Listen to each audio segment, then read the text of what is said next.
Приветствую тебя, зритель, на моем канале. Главный слоган данного выпуска все так же будет повторяться много раз. Надеюсь, вы в конце видео поймете, почему я так часто его использовал. Евка скучная и неинтересная игра с неадекватной и завышенной стоимостью месячной подписки. Все так же визуально она скудная. Вы смотрите в черный экран космической пустоты, поделенный на экселевскую таблицу, с крестиками в виде космических кораблей. Если вы хотите рассмотреть хоть что-то в космосе, то нужно в упор приближать камеру. Все так же про нее интереснее слушать и смотреть кинематографические видео на ютубе, чем играть в нее в реальном моменте. Особенно у игроков вызывает жгучий интерес слушать различные истории или шпионские игры, которые в итоге привели к развалу очередного альянса. Все так же замечательно фантазировать, какая она масштабная и по-своему уникальная. Но это фейковый плод нашей фантазии, который к действительности не имеет никакого отношения. Ее уникальность осталась в далеких годах с 2003 по 2008. Тогда игра действительно заняла свою особую нишу в ММО-сегменте. Сейчас это лишь остаточный образ, сформированный прошлым. Все так же у большинства игроков присутствует неадекватная паранойя, что вокруг и везде одни шпионы, которые сливают секретную информацию о вас, корпорации и альянсе. Этот аспект понять можно, ведь игра скучная, поэтому нужно хоть как-то развлекаться. Все так же в Евке нет более-менее оптимального баланса. ПВП тут специфичное.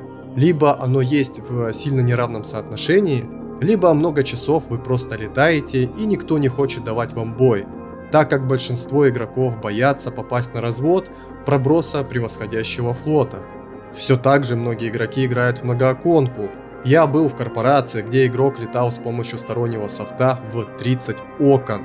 Данная проблема уже давняя, и разработчикам она даже выгодна.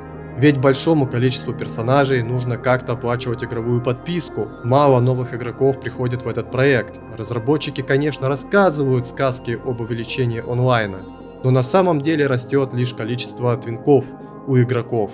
В основном тут играет взрослый контингент, кому за 35+.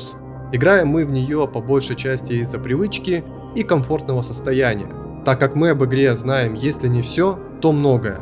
Взрослые люди, как правило, неохотно любят пробовать что-то новое. Им лучше оставаться в зоне комфорта. В заключение скажу, что EVE Online подошла к переломному рубежу. Вполне возможно, это начало конца. В нашем капиталистическом мире деньги решают многое.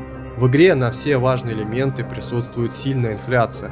Например, плекс по стоимости уже сильно завышен. Игроки, которые играют немного времени, уже как раньше не смогут себе позволить купить подписку через плекс. Корабли также растут в цене, а это основной расходный материал в игре, так как их создание постоянно усложняют. Все это приводит к оттоку игроков, которые не хотят вливать в игру реальные деньги или которые не готовы играть в нее много часов, чтобы компенсировать высокие игровые затраты на свои нужды. Месячная подписка сейчас стоит 2000 рублей или $20. Бред лютый платить такие деньги за экселевскую таблицу. В игре 500 плексов сейчас стоят больше 3 миллиардов исков. Многие не готовы проводить время в игре, занимаясь лишь тем, чтобы хватило исков для продления игровой подписки через плекс. Данной игре даю оценку 3 из 10. EVE Online — это прошлый век. Благодарю за просмотр, да пребудет с нами сила.